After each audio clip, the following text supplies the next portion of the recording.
លក់ដីដាច់នៅក្នុងខែមិថុនានេះត្រូវធ្វើយ៉ាងម៉េចចាអរគុណច្រើនសម្រាប់សំណួរការពិតទៅសំណួរនេះខ្ញុំបានចែកម្លែកកាលពីប្រហែលថ្ងៃមុនទាក់ទងជាមួយនឹងក្នុងខែ6ឬក៏ខែចេឬខែមិថុនាដែលបងប្អូនប្រុសស្រីតែងតែហៅជាទំនៀមទម្លាប់ឬក៏ជាការកាន់ជាប្រចាំពេលវេលាដែលបងប្អូនគិតថាពេលវេលាណាដែលដឹងថាល្អសម្រាប់យើងពេលនេះខ្ញុំបានចេញទៅចែកម្លែកទៅបងប្អូនប្រុសស្រីនៅក្នុងដែលគាត់ចង់បញ្ចេញវិធីនេះគាត់តែងតែសួរណាចាព្រោះខ្ញុំនិយាយនៅក្នុងខែ6នេះខ្ញុំជ្រើសរើសឆ្នាំ2ដែលអាចជ្រើសរើសបានជាមួយនឹងការចង់បញ្ចេញវិធីនេះឬក៏បើកមុខរបរជំនួញជួយប្រែឲ្យមួយទៅបានសម្បកបល្អ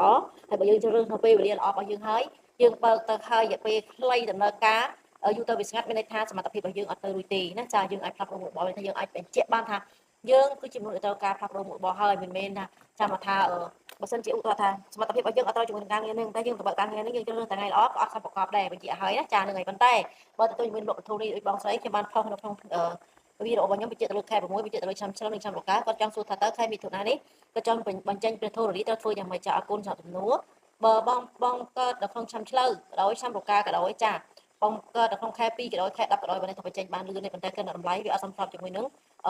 ងចិត្តរបស់បងទេប៉ុន្តែបងដាក់ទៅណាបងដាក់លក់ទៅគឺទៅជាមួយនឹងការដាក់លក់នេះគឺធ្វើឲ្យបងទទួលបានជាមួយនឹងអ្នកសួរនំច្រើនណាចាហើយការសួរនំនោះសំខាន់ការសម្រេចចិត្តទៅលើតម្លៃរបស់បងតែប៉ុណ្ណោះមិនមែនថាខ្ញុំប្រាប់ហើយតម្លៃបងដាក់ពុកប៉ុណ្ណាបានអត់មានទេណាចាខ្ញុំបញ្ជាក់ហើយទៅជាមួយនឹងខ្ញុំយកមកបញ្ជាក់ជាមួយនឹងលេខសមស្របសម្រាប់ឆ្នាំរបស់បងដែលត្រូវជ្រើសរើសដាក់លក់ឲ្យបានសមស្របឧទាហរណ៍បើសិនជាបងកើតនៅក្នុងថ្ងៃអាទិត្យចា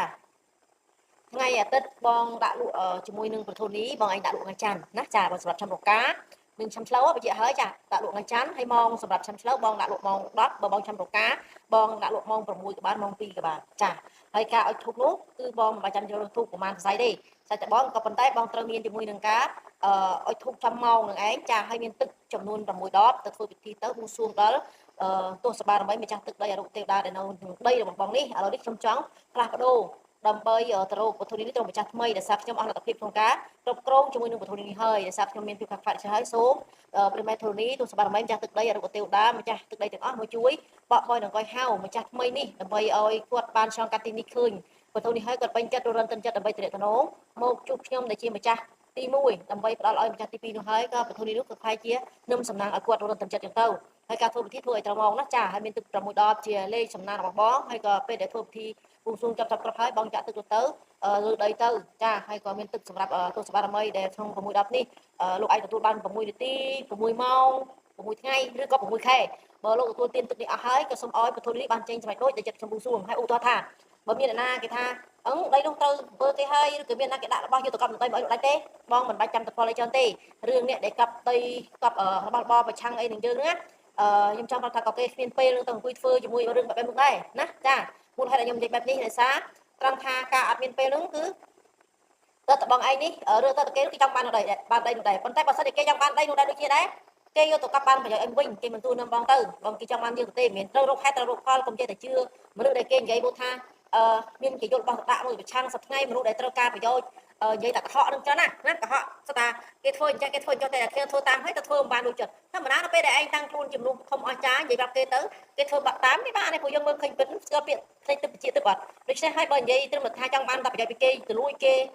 ដោយប្រើពលឹងនំតាគេមករោស៊ីអីហ្នឹងក៏មិនណាមិនដាសាយច្រើនណាចាខ្ញុំផលបើគឺថាអើយខេះមើលចេះរូបចេះរៀងចេះកាយហ្នឹងហើយក៏មិនខ្ញុំនិយាយទៅខ្ញុំចែកដេកតាំងពីខ្ញុំទឹកចេញដេកមកគឺខ្ញុំតែងតែបញ្យល់ពីរឿងជំនឿជឿឲ្យបានត្រឹមត្រូវមិនមែនតែជឿអត់ហេតុផលនោះទេណានេះហើយជាពេលវេលារបស់មនុស្សម្នាក់ៗដូចខ្ញុំនិយាយចឹងណាឆ្នាំឆ្លូវឆ្នាំរកាហ្នឹងគឺជាពេលវេលាល្អក្នុងខែនេះប៉ុន្តែលើកលែង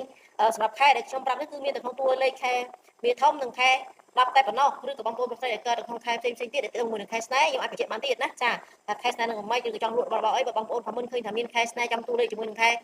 ឆ្នាំឆ្លូវឆ្នាំរកាចាឬក៏បងប្អូនដែលមានតួលេខក្នុងខែស្នេហ៍ក្នុងខែនេះឧទាហរណ៍គាត់កើតខែ9នោះក៏អាចដាក់លក់វត្ថុនេះក្នុងខែនេះបានដែរចាឬក៏ចង់ធ្វើការដាក់ពាក្យការងារដូចធំបើមួយរបស់អីក៏បានដែរក្នុងខែ9ណាចាសម្រាប់បងប្អូនប្រុសស្រីកើតឆ្នាំរកាឆ្នាំឆ្លូវចូលតួលេខខែ9នៅខែនេះគឺជាខែស្នេហ៍របស់គាត់ហើយផងដែរលោកបានលឿនទៀតហើយមានន័យថាមានគេស្រឡាញ់ចូលចិត្តច្រើនប៉ុន្តែបន្ទាប់ជាមួយនឹងខែស្នេហ៍ចែស្នេហ៍នេះខែស្នេហ៍នេះស្នេហ៍កាប់ពុកនេះប្រយ័ត្នផងដែរប្រយ័ត្នលងស្រឡាញ់គេស្រឡាញ់យើងក៏ស្រឡាញ់គេបើអ្នកដែលមានប្តីមានប្រពន្ធហើយនឹងក៏ត្រូវប្រុងប្រយ័ត្នដែរណាចាពួកគេខ្លះជួបខែស្នេហ៍មេបានទាំងលៀបបានទាំងទូអញ្ចឹងណានឹងហើយចា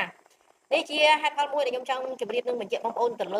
ខែឆ្នាំថ្ងៃកណ្ដាលរបស់មនុស្សយើងម្នាក់ៗនៃការធ្វើពិធីឲ្យចេញពីខ្លួនឯងចេញពីលេខខ្លួនឯង បើថាកាត់គ្រោះចេញពីថ្ងៃនឹងឆ្នាំរបស់ខ្លួនឯងចាបើថាលើរាសីតែចេញពីឆ្នាំនឹងថ្ងៃរបស់ខ្លួនឯងទៅវាអបសរមានថាថ្ងៃណាក៏ធ្វើបានថ្ងៃណាក៏ធ្វើបានធ្វើវាតែបានសម្រាប់លើរាសីបញ្ហាទេប៉ុន្តែថាធ្វើវាមិនបានដូចចិត្តនៅអ្វីយើងចង់បានគឺថាចេះខឹងខុសចឹងណាហ្នឹងហើយចាខ្ញុំតែងតែមកចែកម្លេចនេះអ្វីដែលខ្ញុំចង់បានទៅវិញគឺខ្ញុំចង់បានឃើញបងប្អូនយល់ដឹងពីជំនឿហើយក៏ប្រកាន់មើលតាមខ្លួនតាខាងក្នុងគាត់កំពុងតែមើលឃើញកូនចៅរបស់លោកគឺថាគិតតែប្រឹងតែកន់ម្ដងចាទាំងតែសមត្ថភាពរឿងអន់ប្រឹងតែបន់អត់មានប្រឹងថាឲ្យកូនសិក្សាឲ្យបានត្រឹមត្រូវអីអត់ទេណាចាប៉ុន្តែមិនមែនថាបងប្អូនមួយចំនួនធំទៅគិតឲ្យកូនសិក្សាតែមួយចំនួនតូចតាមដំណើរអញ្ចឹងរឿងងើមឡើងឲ្យកូនយើងសិក្សាបានត្រឹមត្រូវស្វែងយល់បានត្រឹមត្រូវព្រោះសម័យកាលមួយនេះអត់មានលេងសើចទេចាអត់មានលេងសើចទេព្រោះមនុស្សដែលត្រូវការភាពអស្ចារ្យនឹងមានបាននៅសានពិតប្រាកដគឺមនុស្សខ្លាំងជាមួយនឹងការសិក្សាណាចាហើយជាមួយនឹងជំនឿនេះខ្ញុំទៅចែកលេខហើយបើសិនជាឧទាហរណ៍តាលេខយើងមិនមានសត្រូវជាមួយនឹងគេមិនទៅសាងអាក្រក់មួយគេពីចិត្តមុនទេជាតិនេះគ្មានណាគេមកធ្វើឲ្យយើងបានទេហើយឧទាហរណ៍ថាបើទៅជាមួយនឹងការស្ដាប់បង្គាប់វៀតណាមនេះបើសិនជាគេដូរព្រលឹងពិធីដូរព្រលឹងមានថាមនុស្សនោះមិនស្គាល់សាច់ញាតិបងប្អូនមានន័យថាគឺតាក់ទងជាមួយនឹងគេដូរព្រលឹងគឺថាមិនដឹងអ្វីទាំងអស់ណាគឺទៅស្ដាប់តែបញ្ជាតែមនុស្សម្នាក់គាត់ប៉ុន្តែបើសិននៅនិយាយនឹងស្ដីបានមានថាមានហេតុមានផលនៅពីក្រោយខ្នងមានថាមនោគមនោះគឺការនិយាយទៅចិត្តទីនឹងឯងដូច្នេះអ្វីដែលខ្ញុំដឹងគឺខ្ញុំមកចែកឲ្យបងប្អូនបានយល់តាក់ទងជាមួយនឹងរឿងនៃជំនឿនេះគឺថាយើងជឿឲ្យមានជាមួយនឹងការគិតពិចារណាឲ្យបានត្រឹមត្រូវកុំឲ្យបំផាត់សម្រាប់ខ្លួនឯងតែប៉ុណ្ណោះណាចាហ្នឹងហើយហើយសម្រាប់ឆ្នាំដែលខ្ញុំបញ្ជាក់នឹងជម្រាបជូនបំបីមិញមានឆ្នាំឆ្លូវចាំរកាចាហើយនឹងខែមានខែ9គឺជួបជាមួយនឹងខែគេហៅថាស្នេហ៍ខែដែលមានមុនស្នេហ៍ខែដែលយើងចង់បង្កើតការងារទីធំឬក៏មានអ្នកចូលចិត្តធ្វើការងារដាក់ពាក្យការងារទីធំឬក៏ចង់បើករបស់ឲ្យមួយនៅក្នុងឆ្នាំដែលខ្ញុំប្រាប់ហើយនឹងខែ9ចាតួលេខដែលចូលបានធ្វើបានល្អក្នុងខែ6ណាមានខែ9ចាអ្នកកើតខែ9ឬខែពាក់តរបស់អីចឹងទៅចាមានខែមាឃធំឬហៅថាខែ2ចា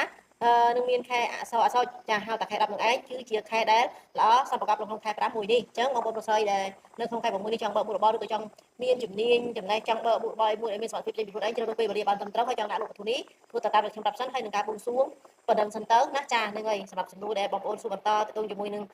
ខែជាច្រើនដែលគាត់សួរខ្ញុំច្រើនណាចាចុះរកាខែ8ណាចារកាខែ8នៅទាស័យណាចាខែនៅទាស័យតែសម្រាប់ឆ្នាំអីទេមិនថាខែនេះទោះបីយ៉ាងណាក៏ដោយក៏យើងមិនជាបញ្ហាដែរការងារទុយធំអីក៏ដោយវាមានវិធីស្វែងប៉ុន្តែយើងអាចដោះស្រាយបានហើយរឿងចំណូលនឹងចំណាយអីក៏ទាក់ទងជាមួយនឹងការដែលយើងប្រឹងប្រែងតស៊ូយើងអត់បានធ្វើជាធំបានទេបានតែឆ្នាំយងប៉ុន្តែអនខែនតិចដោយសារនៅទាស័យរបស់យើងធ្វើនៅក្នុងខែនេះគឺជាអ្នកបម្រើគេប៉ុន្តែការងារដែលយើងបើករលកឬក៏មុខរបរយើងជួយប្រែអ្វីមួយរបស់យើងក៏នៅតែទៅនៅការល្អហ្នឹងហើយខ្ញុំពេលទៅខ្ញុំនឹងបន្តនៃការចែកលេខដើម្បីស្វែងយល់ពីជំនឿចេញពីខ្លួនឯងនឹងបន្តបន្ថែមទៀតណាចាអរគុណច្រើនជូនពរសុខភាពទាំងអស់គ្នា